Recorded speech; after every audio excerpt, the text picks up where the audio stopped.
what kind of questions do you have for the panel on blending pathways to opportunity? Rupert wants to know how we work credentialing in. Thank you for being here. Rupert is from the UK, one of the world's leading experts on credentialing. So I hope some of you, Chad, talk a little bit about the role credentials play. We have a giant CAPS contingent here. CAPS Network, woo, of course. Yeah, CAPS Network, hello. Oh, you don't want me to sing a song? Yeah, friends from the CAPS Network, multiple states are here, profession-based learning. Super excited to hear from the panelists. So this is a group of mostly half-day programs, juniors and seniors, all testing out possible futures. So a great example of how work-based learning can be part of blending the future. What else? What do you want to talk about? Kind of your viewpoint on competency-based programs. Yeah. How you back up programs to jobs. Awesome. The role that competency can play and competency and acceleration, how those things can go together. We'll talk a little bit about that with early colleges. Sort of, a lot of your courses are a little bit traditional, but we'll talk about that. That's a good question.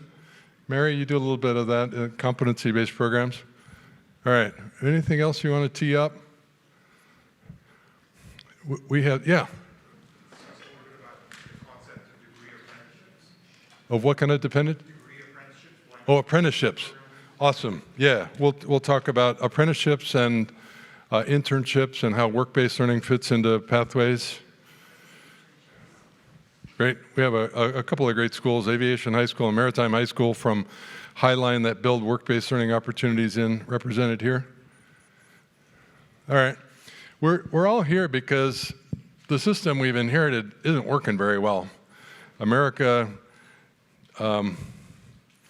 let's just say America got sick of higher education, and what we've seen in the last 5 years is we've seen college aspirations, college-going aspirations have flipped.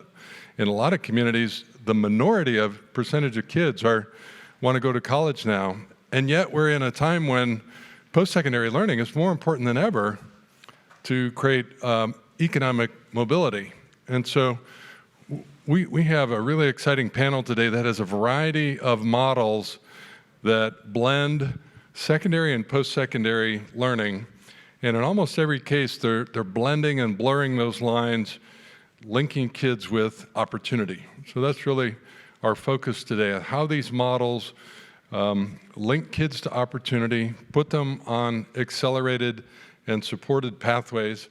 I want to kick things off by, I'll invite each of them just to briefly introduce themselves and give us the 2, not more than 3-minute description of their program or programs that they support. Let's start with Chad. What is Propel? Good morning. My name is Chad Rountree, CEO at Propel America. We are a national nonprofit, and we help young adults get in-demand jobs in healthcare with the supports to build an upwardly mobile career. As CEO, I naturally come to this conversation as an operator. I also come to this conversation, though, as a product of non-traditional pathways. Upon graduating from high school, I chose a different route for many of the same reasons that we're seeing play out with high school graduates today.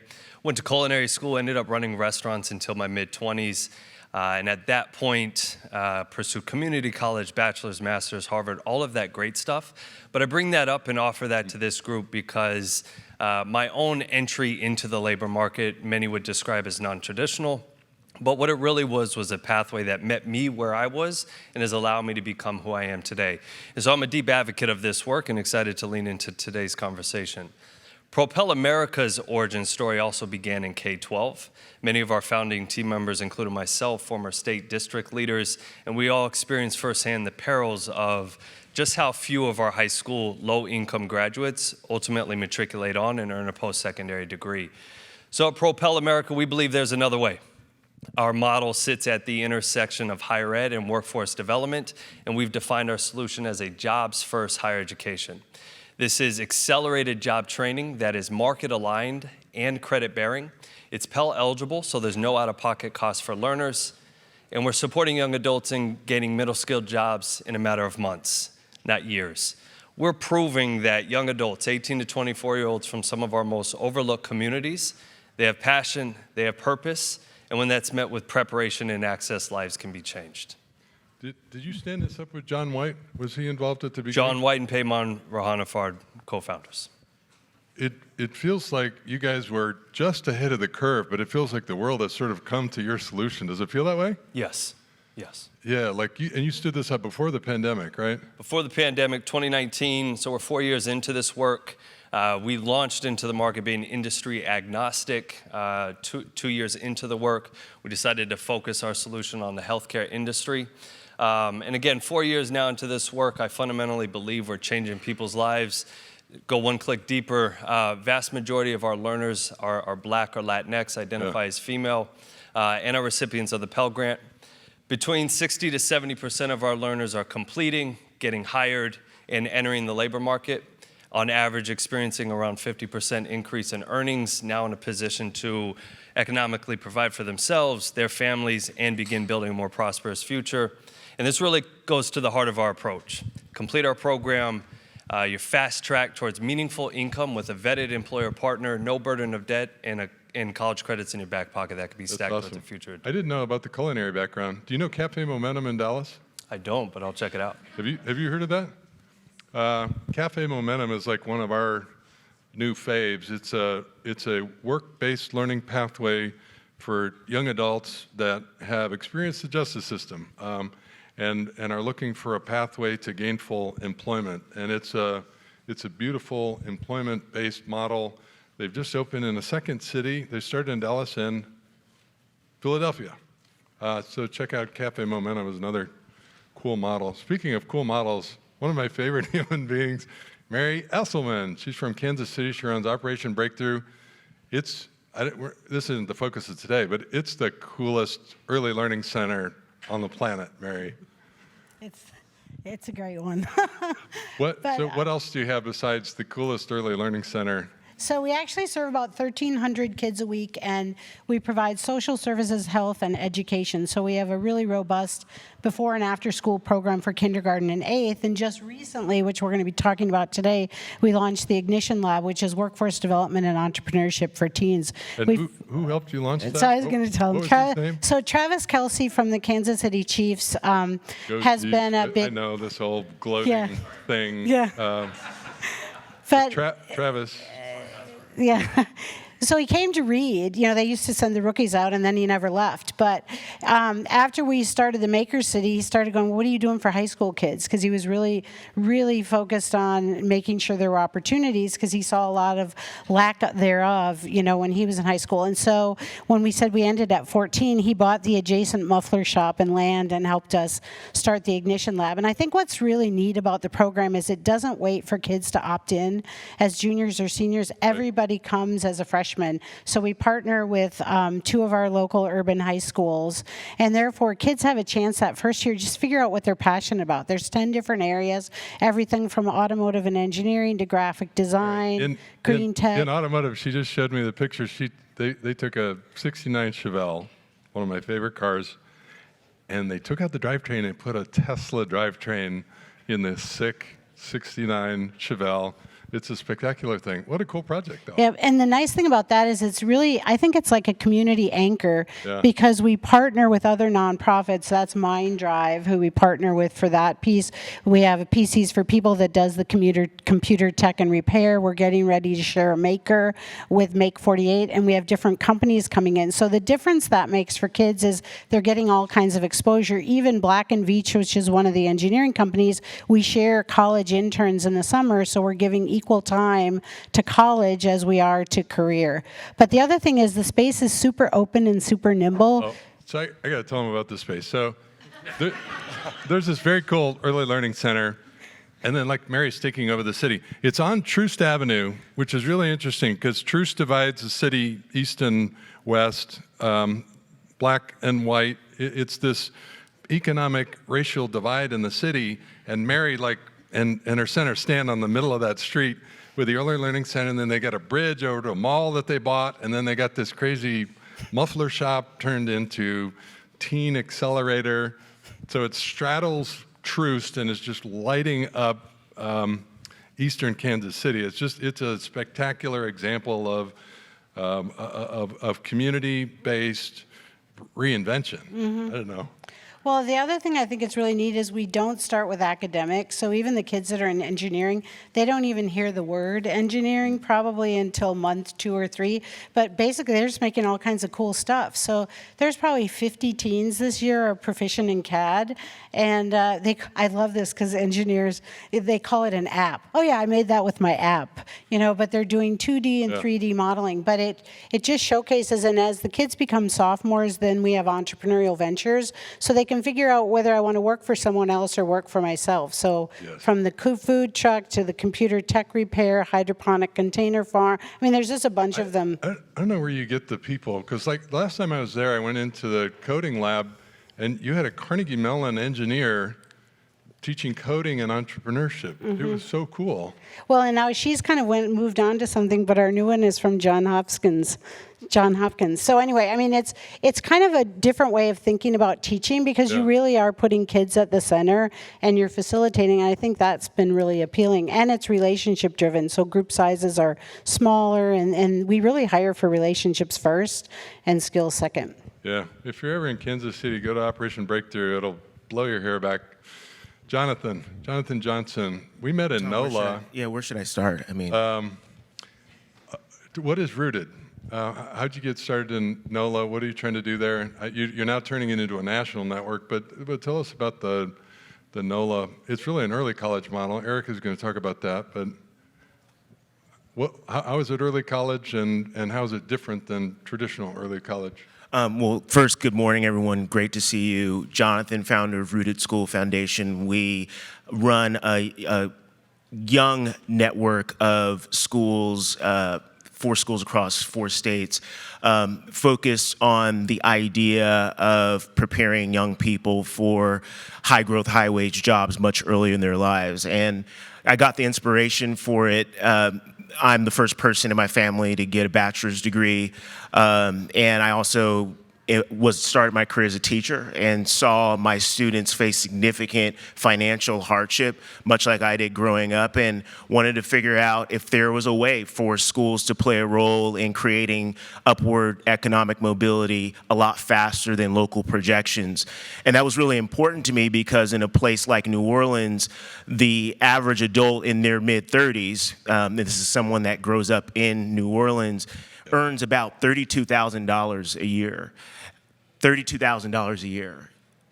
On top of that, the average black household brings in about $28,000 a year compared to the average white household, $60,000. I mean, these are staggering numbers, and the implications are enormous. And so we set out to take advantage of a really exciting opportunity we were seeing, which was, and this is roughly 8 years ago, but the opportunity is more prescient even now, where the community is adding hundreds, thousands of jobs, family sustaining, that don't require 4-year college degrees, but something more. And so we said, what if we could build schools that not only put young people into great colleges that worked for them, but fast track them for these jobs? And there just weren't a lot of blueprints for how to do that, particularly in really high needs communities. And so we took a market-based approach in identifying industry-based credentials that were aligned to junior level roles and companies in healthcare, IT, et cetera. And so at our New Orleans school, we make at least 8 industry-based credentials available to students a year, and have been getting about 80% of students to earn at least 1 a year. So very exciting. And your New Orleans school actually sits at Southern University, their campus in Gentilly in northeastern New Orleans. So it's this beautiful example of an early college, super supportive early college high school on a college campus. And so when kids want to take the college classes, like go across the hallway, and they're in a college classroom, right? Yeah, just this past fall, we got 119 credits for our students, so it's like a cost savings about $80,000 for families. So this model is interesting because I think of all the early colleges and even the PTECs that I've visited, as Jonathan said, they focus on valuable industry credentials as well as college credit and work-based learning. Yep. On top of all that, you've started this interesting cash experiment where you're paying seniors, juniors and seniors? High school students, just 9th through 12th grade, and we give. Just to see what happened. What's that? Just to see what happens. Just like to see how what it happens. improved They get $50 a week for an entire school year. We do UPenn, their Center for Guaranteed Income Research, does the evaluation, and we're doing this across New Orleans and Indianapolis, and soon to add some non-rooted campuses to this. But yeah, 500 students. It's the first, the only, and largest study of its kind in the country, and really excited about the opportunity to scale it. All right, quick headlines. Did you open in Indianapolis? Yeah. And you're in Portland, actually Vancouver, Washington? That would offend them, but yeah, Vancouver, Washington. Yeah. Yeah. Awesome. And Beautiful Vegas. model. Vegas. Yeah. So since we're talking about early college, Christine, I'm going to jump over to Erika, and then we'll come back to you. But tell us about growing a network of early college high schools in Massachusetts. How many? How do they work? That's great. Thank you. I'm Erika Giampietro with the Massachusetts Alliance for Early College. And just want to start by saying, kind of to this point, it's called early college, but especially, we just don't think about this as college for its own sake. This is about access. And it's about access to jobs that provide family-sustaining wages and the lives of dignity and civic engagement that enables. And to give you a sense, in Massachusetts, we know that a college degree, especially in our state, is the surest way and the surest path to those jobs. And in Massachusetts, college degrees are not distributed equitably. If you are a white student in Massachusetts, your chances of having a college degree within 6 years of high school graduation are 50%. If you're Black or Latino or from a low-income home, your odds are 20%. So early college is designed with exactly that challenge in mind, and it is the marriage of a high school and a college together. And what happens is students, and this is explicitly but not exclusively students of color and students from low-income homes, they take strategically sequenced, transferable college courses during their high school day.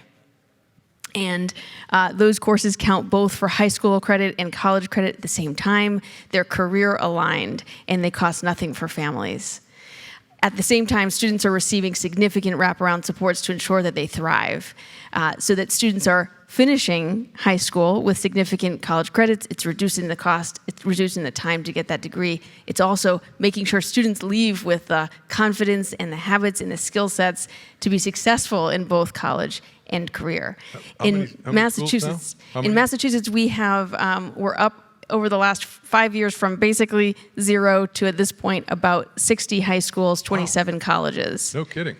And what's the average percentage of kids leaving with an AA degree? Is it 20 or 30%? Well, we're still young enough that we don't have those statistics for leaving, but what we're seeing is that it is doubling the likelihood of entering and persisting in college for students. So some kids are getting all the way to an AA. Some will leave with a year of college credit, but the big difference you're seeing, super high graduation rates, very high college enrollment rates.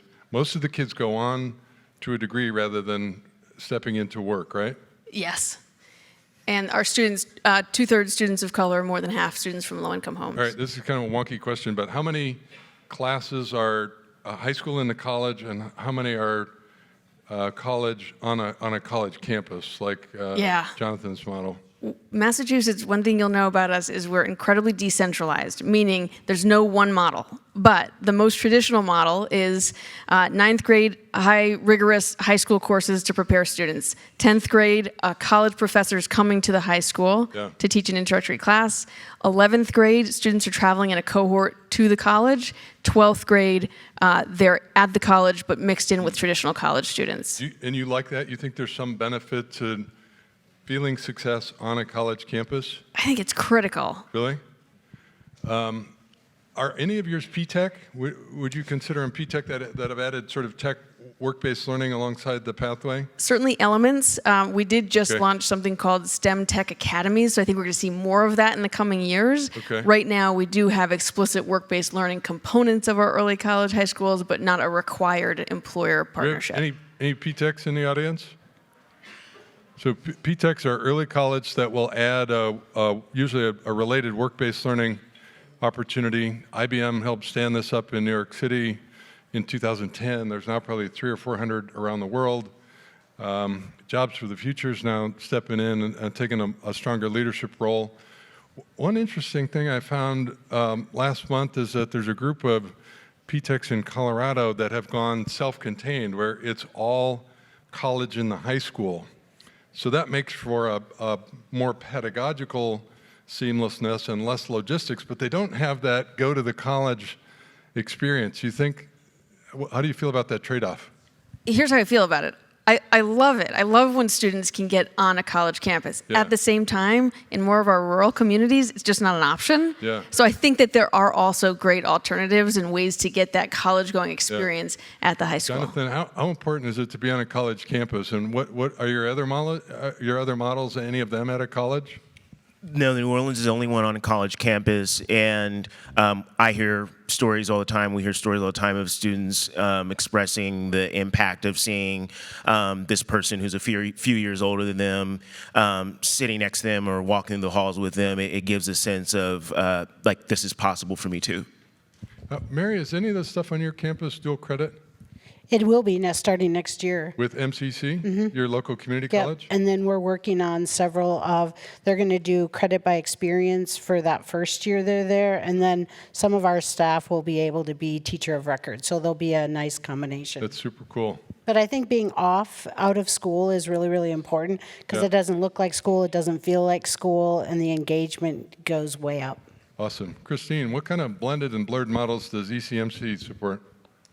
Well, just a quick introduction. So Christine Fuglestad, I'm with ECMC Group, and I'm so glad that I got to go after you guys because we invest in a lot of data that supports the rationale for these models existing. Just a little bit about ECMC Group. We invest in underserved students in the post-secondary space through grant making and impact investing. I'm really happy to say that in our impact investing portfolio, we're close to 40% investing in women and people of color and looking to increase that. We have a bunch of folks here today at the conference, so if you are an entrepreneur in the space, please reach out. One of my colleagues at ECMC Group started Question the Quo back in 2020, right before the pandemic hit. And she was very focused on surveying Gen Z teens between the ages of 14 and 18 and how they felt about their academic and career future. And who knew that 5 years later, we are looking at the data has been very informative, and we're discovering that despite the fact that teens are very clear about how they feel about their academic and career future, there isn't really the broad public policy move to change into the direction that what they want. For example, only 8% of students feel that they are prepared for what happens post-high school. 43% think that college is no longer something that they want to invest in. So we're seeing some interesting data points coming up, and it basically supports the early college, dual enrollment, PSEO. If they can see themselves in college, if they can see themselves doing something else, if they graduate from high school with a credential, such as, in Burnsville, Minnesota, one of the first models to come out that provides an early college experience. In our case, it's 100% on the high school campus in order to avoid barriers of transportation. Free and reduced lunch, kids can't access the same free and reduced lunch programs on campus. And then there's also the financial incentive to keep, if you go on the campus, the school loses money. So we're very happy to be part of this panel and really support all of the work that these guys are doing with data. Which panelist would you most like to support as a new grantee? Everyone come. We're open. We'll talk later. Sure. I mean, share the love, right? We had an earlier question about competencies, so I want to talk about that. Erika, you frowned when we talked about competency, but you're inviting kids early in, like freshmen and sophomore, into college-level classes. So how do you get kids ready for that, and how do you make sure that those classes are really college-level rigor? So talk about that. Yeah, this matters so much. It is the heart and soul of any early college program. It's, 2 parts rigor, 2 parts support, and really strong alignment between a college and a high school. I can't say enough. We talked about this marriage between a college and a high school. This means getting the faculty, the teachers, the educators in both places to come together and align their curriculum and to say, what do students need to know? We're going to start in middle school, preparing them. We're going to start big in 9th grade and keep going. And we're going to wrap our arms around them with all the supports, academic and guidance as they go. Jonathan, why introduce credentials? And is that part of making the pathway valuable? And do credentials help ensure consistent rigor? Yeah, we introduced credentials because we wanted a backwards design from the skills and competencies employers would say are competitive for, would be competitive for hiring. The challenge is that employers aren't always clear about what those are. And so we, for instance, had an additive manufacturing company in the early days of the first school that said, hey, we'll hire students as 3D printing specialists if they earn Autodesk Inventor. We didn't have any blueprint really for how to teach students Autodesk, and it's usually not a certification you're not exposed to until you're in college, if that, usually when you're in the job. And so we just piloted with our freshmen, and we been getting upwards of 70 to 80% of our students that credential, usually a year.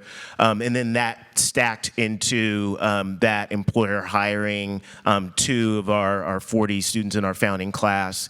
But it was really informed by that employer's feedback, and that's just one example. I have a different question. It seems like if you're, so you have a bunch of kids that show up often a year or 2 behind, and like Erika, you're going to invite them starting as freshmen or sophomores into college level courses on an accelerated pathway, and they're going to be earning credentials, and they're going to be doing work-based learning.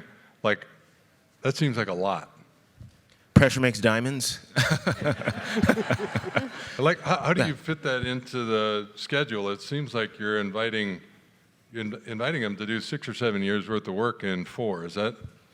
Yeah, that's exactly it. One example is, at least pre-pandemic, our students by their junior year were making about 6.5 years of reading growth in the time that they were with us. I mean, they had only been with us for like 2 years or so, and that just gives an example of how we compress that much time. But to your point, we have a 2-hour block during the school day where students are earning their industry-based certifications. So we made a commitment in our model design very early that we were going to use 2 hours chunk of time, not for test prep, but for industry-based credential attainment, and that's how we got it done.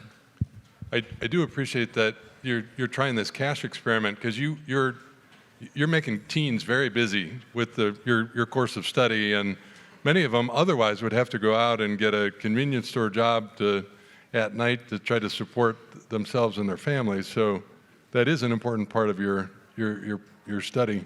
We were doing the same thing. We were talking about it earlier, where we provide a stipend for our after-school and summer students because we know that they have to contribute at home. And otherwise, so they'd have to go get a job, right? Exactly. That's awesome. Chad, talk a little bit about this question of competence and credentialing. How important is that to your courses of study? Yeah, so we're an employer-driven model, and in terms of operationalizing our solution, we begin by first building deep relationships with employers, those that are feeling the pain of middle-skilled talent shortages. As other panelists have alluded to, in those partnerships, we work to clarify the most essential skills that they're hiring for today, those that are projected to be needed in the future. But oftentimes, they need our support in really distilling down what are those in-demand skills. From there, we build partnerships with innovative, forward-facing higher ed institutions. National Louis University right now is currently our anchor partner who serves the largest volume of our candidates. They build out the curriculum. We then have our employers vet the curriculum, make sure that it's aligned to ultimately what they want to hire for, and then just building upon the question in each of the communities where we operate in, we're recruiting young adults, we're providing the wraparound supports, the coaching, to ensure our young folks are not only persisting and earning the credential, but then ultimately showing up to the employer, getting hired, and succeeding the first 6 months on the job.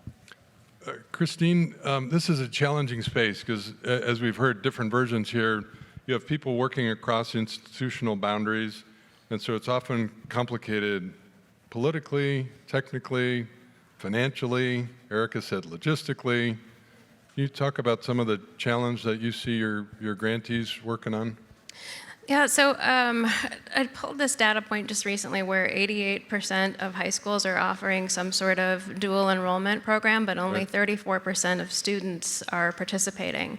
And I think that goes to some of the obstacles that I mentioned earlier where in Minnesota, it's the PSEO program, and they have to travel to the campus. Yep. And I think that transportation can be an issue. The students who qualify for free and reduced lunch and not having access to food on campus can be an issue. And then there's also the, if you're going to be teaching some of the blended courses in the high school teachers have to get additional educational prep, which doesn't really result in a salary increase. There's no incentive to do that, but then they can't teach those courses unless they have those extra 60 credits, I think. Right. It's something not small. And then also if the student goes to the campus, then the high school loses out on that funding. So there are a number of obstacles that I think could be remedied with some policy or regulatory impact. Yeah. Erika, is this model just more expensive? Do you need like an extra 20 or 30% to make this thing work? We'll talk later. It is a really great question. When you do it at scale, it is less expensive. The startup phase is challenging. We are working in Massachusetts with our legislature and have been pretty successful the past couple of years. How does the money work now? Does the money follow the kid, or is it somewhat double funded where the high school and the college both get some funding? It's so funny, double funded is a word that I love to avoid. I don't look at it that way, certainly, but the way it works technically is the student in high school receives their regular K-12 funding. On top of that, in our state budget, there are 2 line items for early college. One of them goes to the college. It pays $180 per credit for the courses that are part of these designated early college programs. The second line item is a startup grant, basically, for these programs. Give them 5 years of launch funding in the neighborhood of $50,000 to $150,000 per year. Mary, your programs, you raise money for your programs, you contract with local districts, so you use blended funding to run your programs, right? Yes. You get tight ends from the NFL to fund your programs. How do you like Ignition Lab seems like an expensive project because every garage door there's a very cool lab with kids doing cool stuff. Is it a combination of funding? So it's definitely a combination. We have some school-based funding from the schools. We do a lot of fundraising, but we also bring the community in. So we're bringing in corporate, we're bringing in philanthropy and all. Like the kids do a capstone every semester, so we've done probably 300. And that's where they get to see the skills that kids are doing, not only from a credential base, but kind of that graduate, portrait of a graduate. So I can show I'm insightful, I'm a strong communicator, I'm learning to be a critical thinker. And I think that's where some of the buy-in is coming from companies who want to support it because they're seeing that can create a pipeline for their companies. And so I think you have to constantly be bringing people in to see what the value is to kids and the community. But it's pretty much, you have to fundraise almost 90%. Chad, how do young people in your program learn? Is it on site? Is it online? Is it hybrid? What's it look like? It's hybrid. It's a virtual model, 20 to 25 hours worth of synchronous, asynchronous engagement via the training partner. And then again, we're providing the coaching, the wraparound skill support on durable skill development, which is additional time commitment. But that's all additionally driven virtually through a hybrid model. Can we make hybrid learning like that work at scale in the workforce space? Yes, I think the question that we often wrestle with is what of that can be delivered online and what of that experience is most impactful delivered in person with young people. Is anybody making good use of async hybrid learning in junior and senior for college credit opportunities? Anybody doing that in tech fields? There's one of our hosts, ASU, has these ULC courses, ASU ULC Universal Learner courses. They're asynchronous.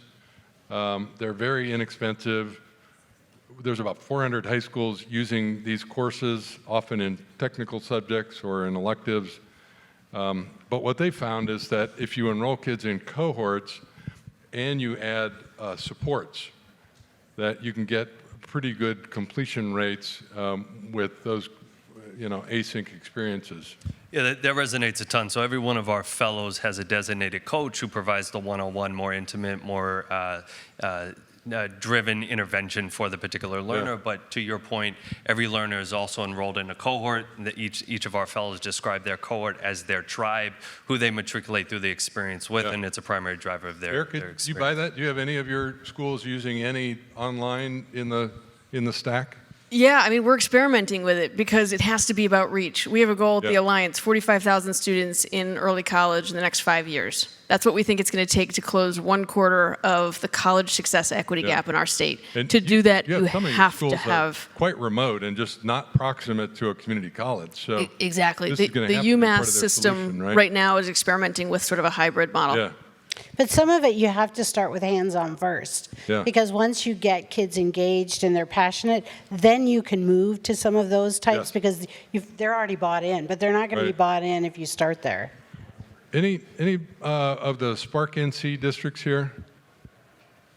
So this is an interesting experiment in North Carolina. There's 18 school districts working together on standing up 5 tech pathways, like software development and computer systems and cybersecurity.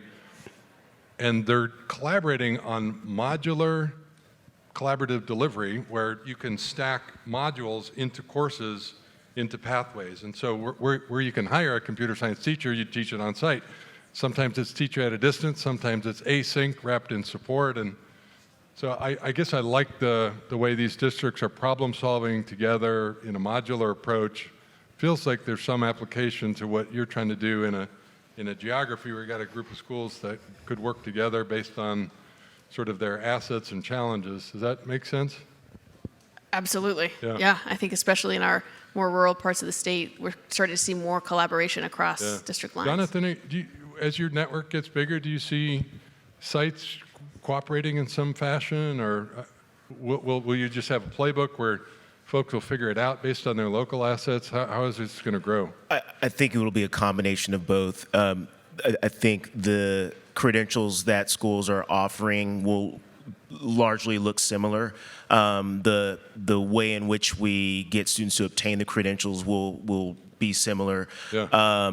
But of course, the employer partners is sort of the big question mark, and Yeah. whether there is continues to be market demand for alternative sources of sort of grow your own talent.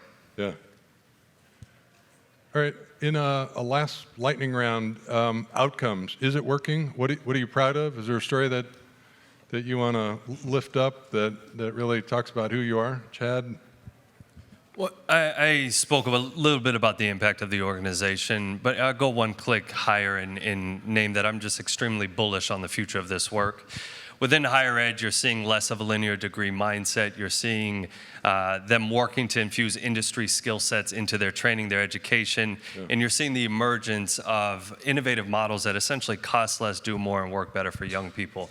And young adults, when viewed as consumers, they're desiring shorter, less expensive, more direct-to-career options. And K-12 is evolving, as evidenced by this conversation. With these tailwinds, I would anticipate, though, 3 things being true on the horizon, and I'm declaring it now. One, we didn't speak a lot about employers, but that's an essential aspect of our work. I anticipate employers will play increasingly more of a role that's focused on quality management. Their voice will be central in elevating and defining talent needs, skill sets being hired for today, those that are being projected for in the future, and the extent to which local talent pipelines are actually producing talent in that way. We will also have integrated data systems fueling local talent ecosystems. At the end of the day, K-12, higher ed, and employers all need access to the same data. Yeah. Who is getting employed? What are they earning? Where are they coming from? Their performance?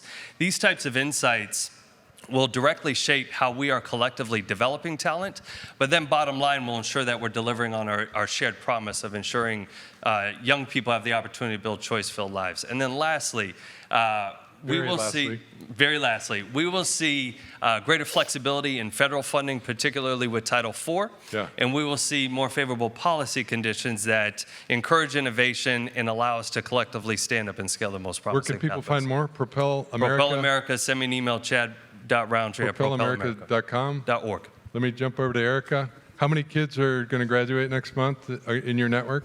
Almost 6,000. Awesome. Where can people find out more? MA4EC.org. That's awesome. Jonathan, how many graduates are you going to